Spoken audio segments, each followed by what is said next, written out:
Hello, First United Methodist Church, Winter Park.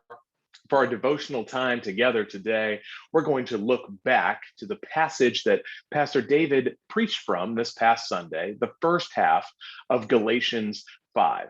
I'll pick up with the second half of Galatians 5 this upcoming Sunday as we continue to unpack and examine what Paul's definition of Christian freedom is, what it means for us as followers of Christ to experience the freedom of God's gift of freedom that is offered to each of us. Now, as a way into this passage, Pastor David shared with us a formula, a basic formula that is from a pastor down in South Florida, actually the grandson of Billy Graham, and the title of his book. And that formula is that Jesus plus nothing equals everything. That there's nothing that we can do, nothing that we can add to the grace and love of Jesus to earn us, to get us into right relationship with God. In fact, that anything we seek to add to the work of Jesus means that we have missed the mark. So another way that we could maybe phrase this formula that would be faithful to the argument that Paul is making in the first half of Galatians 5 is that Jesus plus anything equals nothing. In verse 2, Paul says that Christ is of no benefit to you or to those that are seeking to follow the law as means of accessing God's grace. It's not that Jesus is of less benefit or the work of Jesus is diminished, but rather Christ is of no benefit. And he reiterates this in verse 4, that to go through with circumcision as way of being marked and proper before God, as a way of being in right relationship, of something that we're adding to, that God would see us correctly.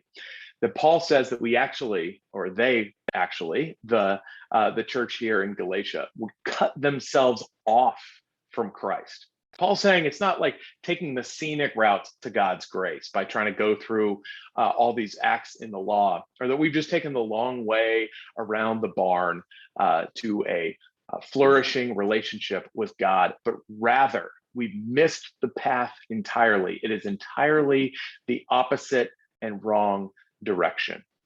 So how do we practice this work of Jesus plus anything equals nothing, to examine that there's nothing that we're adding to Christ's work in our own work, our walk with God, as we continue to live out God's grace and love in our own lives? Now, there was a line from a quote that Pastor David shared from Anglican priest John Stott to close his sermon, and that in reflecting in recognizing the full work of Jesus on the cross is that we are set free from our silly little selves, and that we finished our service, our time of worship together this past Sunday in the practice, the sacrament of communion. And in the full formal liturgy of communion, there's a section at the beginning that involves confession and pardon. A reminder that we have missed the mark this week. We've gone astray. We've not lived in the freedom that God offers, that we've added things, added junk to our walk with God. And so I just ask, as we close our time together today, to think of a time that maybe we missed the mark. Maybe it was a moment of frustration, a short answer, a time where we got angry or had maybe a biting or caustic or word that put down another, so that we lay that before God.